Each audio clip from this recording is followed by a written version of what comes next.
मंडळी, नेपाळची परिस्थिती आता पूर्णपणे ही हाताबाहेर गेलेली आहे.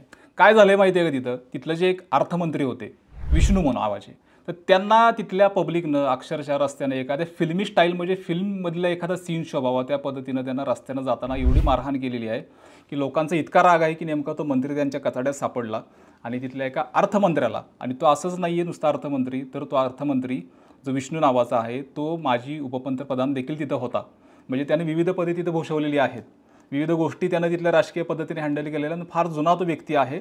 आत्तापर्यंतच्या सगळ्या राजेशाहीच्या काळातही त्यानं काम केलं होतं, त्यानं आत्ताच्या सरकारच्या ह्याच्यात काम केलं होतं. तर याच्यामध्ये सगळ्यात त्याला आत्ता मारहाण केलेली आहे. पंतप्रधान तिथले जे होते त्यांनी राजीनामा दिलेला आहे. अर्थमंत्र्याची ही अवस्था झालेली आहे तिथल्या. त्यानंतर कितीतरी मंत्र्यांनी तिथल्या राजीनामे देऊन हात साफ केलेले आहेत की आम्ही आता आमच्या हातानं सगळं हे राष्ट्र गेलेलं आहे, आम्ही आता काही करू शकत नाही. कारण तिथल्या तरुणाईनं काय केलं, तरुणाईनं सगळी सिस्टीम त्यांच्या हातात घेतली आणि त्याचं कारण एकच होतं की नेपाळच्या सरकारनं टोटल एकूण 26 ॲप्लिकेशन सोशल मीडियातले व्हॉट्सअप, फेसबुक, तुमचं इंस्टाग्राम, तुमचं ट्विटर, तुमचं लिंक्डइन वगैरे सगळं हे बंद केलं. आता हे का झालं? आणि महत्त्वाचं ह्याच्यामध्ये एक मुद्दा असा आहे की नेपाळ तिकडं अराजकमध्ये सगळं गेलेलं आहे. पंतप्रधान पदानं राजीनामा दिलेला आहे, तुमच्या त्या अर्थमंत्र्याला काय सगळी आता मारहाण झालेली आहे. ह्या सगळ्या आडून अमेरिका आणि चीन या अस्थिरतेचा फायदा घेत भारताला घेरू शकतं का, हा आजचा आपल्या चर्चेचा मुद्दा आहे. तर याच्यामध्ये ते कसं घेरू शकतं, काय गणित आहे सगळ्या गोष्टीचं, हे सगळं मी तुम्हाला आज एक डिटेलमध्ये सांगणार आहे. तत्पूर्वी नमस्कार, मी विक्यान, तुम्ही पाहताय विषयच भारी. तर मंडळी, मधल्या काळात तुम्ही बघितलं असेल बांगलादेशच्या ज्या पंतप्रधान होत्या त्या भारतात आता आश्रित आहेत, शेख हसीना म्हणून. बांगलादेशमध्ये भरपूर एक अस्थिरता आली होती मधल्या काळामध्ये आणि तिथनं सगळ्या त्या येऊन त्या भारतामध्ये आता आपल्याकडे त्या आहेत आत्ताच्या घडीला. आता ह्याच्यामध्ये बघा थोडंसं असं झालं की अफगाणिस्तानचं एक उदाहरण घ्या. अफगाणिस्तानमध्ये जी लोकशाही होती 2021 पर्यंतची ती सगळी गेली. त्यानंतर तिथं थोडीशी हुकुमशाही तिथल्या तालिबानी संघटनांनी परत त्यांच्या ताब्यात सगळं तालिबान घेतलं. म्हणजे एक भाग आहे हा. भारत इथं आहे तर भारताचे इकडचे काही देश, इथं चीन आहे, इकडे ह्या साईडला अमेरिका आहे. ती या सगळ्या मधल्या काळामध्ये काय झालं की हे सगळे जे अस्थिर देश आहेत त्या अस्थिर देशांना थोडीशी रसद पुरवून किंवा त्यांच्या राजकीय परिस्थितीचा फायदा घेत अमेरिका आणि चीननं हे काही भारताला घेरण्याच्या ह्या गोष्टी चालू केलेल्या आहेत. महत्त्वाचं हे अफगाणिस्तानचा एक झाला विषय. त्यानंतर आता आहे तो भूटानचा सुद्धा. म्हणजे फक्त नेपाळ नाही आहे तर भूटानला सुद्धा चीन मधून काय ना काहीतरी लॉलीपॉप देत असतं किंवा काही गोष्टींची मदत किंवा त्यांच्या विरोधात काही गोष्टी करत असतं. आणि भूटानसुद्धा भारतापेक्षा जास्त चीनकडे जास्त झुकलेलं असतं. नेपाळची तीच गत आहे. पण आज नेपाळमध्ये तिथल्या राजकीय अस्थिरतेचा फायदा घेत अमेरिका आणि चीन भारताला घेरू शकतंय का? तर हो, या पद्धतीनं होऊ शकतं. कारण भारतातले काही राजकीय तज्ज्ञ, निवृत्त काही कर्नल्स आहेत आर्मीमधले आपले आणि सगळे राजकीय अभ्यासक, ह्या सगळ्यांचं म्हणणं असं आलेलं आहे की ज्या पद्धतीनं नेपाळ अस्थिर झालेला आहे, ज्या पद्धतीनं चीनची आणि भारताची जवळीक वाढलेली आहे आणि ज्या पद्धतीनं एकूण आशिया खंडात ज्या काही गोष्टी घडत आहेत ते पाहता हे सगळं भारताला घेरण्याचे एक तयारी आहे. आता ही याची पुढची तयारी कशी असणार आहे? एकीकडं तुमचं अफगाणिस्तान थोडंसं अस्थिर झालं, तिथं हुकुमशाही आली, तालिबानी संघटना आल्या, तिथं जास्त ॲक्टिव्ह झाल्या. त्यानंतर नेपाळमध्ये हे रिझन झाला. यानंतर भूटान आहे. याच्यानंतर पुढचा नंबर जो होता तो ह्याच्या आधी लागला तो बांगलादेशचा लागला. आता ह्यानंतर पुढचा नंबर कोणाचा आहे? तर तो आहे म्यानमारचा. आता म्यानमारमध्ये तुम्हाला माहीत नसेल तर सांगतो, जो भारतात टेरिफ लावला होता अमेरिकेनं तो जास्त होता, पण म्यानमारमध्ये तो कमी आहे. अमेरिकेनं जो टेरिफ लावला आहे म्यानमारला ना तो फार कमी आहे. त्याच्यामुळे म्यानमारमधून बऱ्याचशा गोष्टी आता एक्सपोर्ट लेवलला चाललेल्या आहेत. भारतातल्या सुद्धा तिथं गोष्टी, भारतासुद्धा तिथं गोष्टी भरपूर स्वस्त होऊन येतात. तर ह्या सगळ्या गोष्टी पकडतात तर ही एक कुठंतरी अमेरिकेची एक बॅकग्राऊंडनं चालणारी एक चाल आहे का, याला एक थोडासा वाव विचार करायला मिळतो. आता यानंतर श्रीलंकेची काय अवस्था आहे? तर जी श्रीलंका आहे, श्रीलंकेच्या मधल्या काही वर्षामध्ये चीननं काय केलेलं आहे की चीनला कुठलाही समुद्रकिनारा फारसा तसा नाही आहे जेवढा भारताला आहे समुद्रकिनारा. अगदी तुमच्या तिन्ही बाजूनं समुद्रकिनारा आहे. म्हणजे भारताची तटबंदी ही समुद्रांना अक्षरशः पूर्णपणे मजबूत आहे. पण चीनला काही गोष्टी समुद्राच्या तटी वाढवायच्या आहेत, त्यांना स्वतःचा एरिया वाढवायचा आहे. मग त्यांनी काय केलं, भारताला घेरण्यासाठी आणि आशिया खंडावर लक्ष ठेवण्यासाठी खालूनसुद्धा त्यांनी श्रीलंकेला थोडंसं हाताला धरलं होतं. काही त्यांच्या राजकीय गोष्टींना प्लस मायनस केलं होतं, त्यांना काही मदत देऊ केली होती. श्रीलंका असं एक छोटं राष्ट्र आहे आणि भारताच्या जवळचं आहे. मग त्याला भारतापासून कसं थोडंसं एक राजकीयदृष्ट्या थोडंसं दूर करणं आणि त्यांना चीनकडून ताकद देणं, या साऱ्या भरपूर काही गोष्टी याच्यामध्ये राजकीय घडल्या होत्या आणि त्यांच्या युद्धनौका चीनच्या या सगळ्या श्रीलंकेच्या खाली तिथं युद्धसराव करत होत्या. आता हे सगळं फार आधीपासून चाललेलं आहे. याच्यामध्ये पुन्हा एकदा टेरिफ वॉर हे सगळं आत्ता चालू झालं अमेरिका आणि भारतात. त्यानंतर अमेरिका आणि भारत या दोन देशामध्ये थोडीशी एक भूमिका लेचीपेची झाली होती की अमेरिका आणि भारतामध्ये आता काय होऊ शकतं. पण पंतप्रधान नरेंद्र मोदींनी थेट रशियाच्या बाजूनं थोडंसं एक झुकाव दिला होता, जो उघडपणे सगळ्या देशालाच दिसला. आणि अमेरिकेच्या राष्ट्राध्यक्षांनी सुद्धा एक बोलले होते ट्रम्प. तर ट्रम्प असे बोलले की आम्हाला आमच्यापासून भारत हे झाला, आम्हाला थोडंसं वगैरे वाईट वाटतं, त्या तत्सम ह्या प्रकारची त्यांची एक भूमिका त्यांनी मांडली होती, तीही अख्ख्या जगानं पाहिली.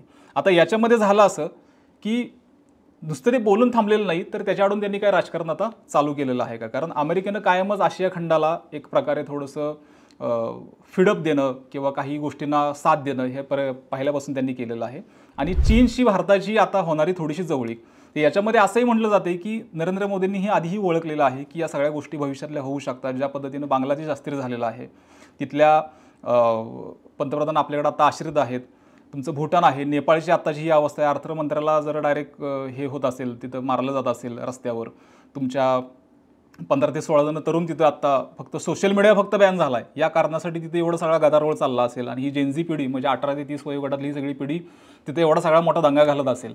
तर या सगळ्यामध्ये नरेंद्र मोदींनी हा सगळा एक भाग आधीच सगळा एक ओळखल्यामुळं असं म्हटलं जातं की चीनशी त्यांनी जवळीक साधलेली आहे की या गोष्टी आशिया खंडात होऊ शकतात. मग आपला जो सगळ्यात जो मोठा एक काय म्हणतो त्याला, एक आर्थिक लेवलला किंवा कुठल्याही भौगोलिक लेवलला आपल्याला तसाही न ऐकणारा हा चीन, याच्याशी थोडंसं एक नरमाईची भूमिका ही भारतानं घेतलेली आहे. ती याच कारणासाठी का असंच अनेकांचं म्हणणं आलेलं आहे. त्याच्यातच भारत आणि रशिया हा थोडासा आणखीन आता जवळचा एक मित्र आणखीन बनत चाललेला आहे. मग या सगळ्याचा एक भाग पकडता भारत आणि रशिया वरचढ होऊ नये म्हणून भारताला कुठल्या पद्धतीने घेरलं जाऊ शकतं किंवा नेपाळमध्ये ही परिस्थिती चीननं आणलेली नाही आहे, हा भाग अनेकदा हा वेगळाच आहे. म्हणजे याच्यामध्ये त्यांचा काही दोष नाही आहे. पण नेपाळची जी काही म्हणजे एखाद्या देशाची कुठलीही राजकीय परिस्थिती तिचा व्यवस्थित फायदा घेत भारताला कसं घेरलं जाऊ शकतं, याबद्दल ह्या 2 दिवसामध्ये अनेक अभ्यासकांचं म्हणणंही तसं झालेलं आहे, जे मी तुम्हाला आता सांगतोय. आणि अनेकांचं निवृत्त कर्नल जे आहेत आर्मीमधले किंवा जे काही तज्ज्ञ लोक आहेत त्यातले सुद्धा त्यांचंही म्हणणं तेच आलेलं आहे. आता याच्यामध्ये सगळ्यात महत्त्वाचं असं आहे की आता जे नेपाळमध्ये जे सगळं एकूण सगळं चाललेलं आहे, याच्यामध्ये करंट अपडेट त्यातल्या अशा आहेत की जवळ 25-30च्या वर सगळी मुलं आता तिथं जी तरुणाई आहे त्यातलं त्यांना गोळ्या लागलेल्या आहेत, अश्रू त्यांच्यावर टाकलेले आहेत, भरपूर काय चाललं आहे. म्हणजे एखाद्या सिनेमा जसा असतो त्या पद्धतीनं सगळे तिथं चाललेले आहे. आत्ता संसद पेटवली, आतमध्ये गेले लोक, त्या बाल्कनीत सगळं त्यांनी अस्थिर करून टाकलेलं आहे आणि कुणाची आत्ता आउट ऑफ कंट्रोल गेलेली आहे. आज रात्री पंतप्रधान नवीन तिथं एक शपथ घेऊ शकतो, पण तो सुद्धा किती टिकणार आहे किंवा त्यालासुद्धा पब्लिक कसं हे सगळं करेल, हँडल करेल, हे अजून कोणाला ठाऊक नाही आहे. आणि ह्याचं एक दुसरं कारण असं होतं, मी तुम्हाला मागाशी जसं सांगितलं की 2007ला नेपाळमध्ये लोकशाहीची सुरुवात झाली होती.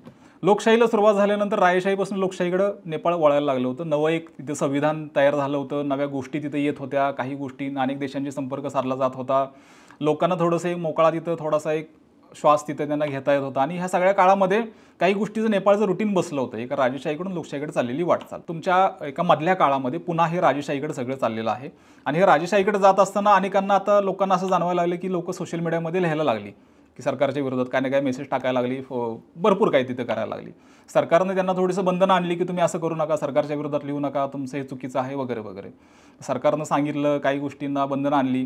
मग ते बंधनं आणता याच्यामध्ये पुन्हा असं झालं की सरकारनं त्या सोशल मीडियाच्या जेवढ्या सगळ्या कंपन्या होत्या, जे काही त्यांचे ॲप्लिकेशन्स होते, त्या सगळ्यांना मेसेज दिला की तुमची नोंदणी तुम्ही आमच्या देशामध्ये करा, नसेल करणार तर आम्ही तुमच्या बॅन आणू. तर हे सगळं मी तुम्हाला कालच्या व्हिडिओमध्ये सांगितले, आजही रिपीट करण्याचं कारण असं की त्याचा धागा हा इथपर्यंत येऊन पोचतो, जे 2007 पासून ती इथपर्यंत नेपाळचा. आता याच्यामध्ये झालं असं की त्यांनी काही दुजोरा दिला नाही त्या सगळ्या कुठल्याही कंपन्यांनी. ते म्हटले आम्ही काही करू शकत नाही, त्यांनी बॅन केलं.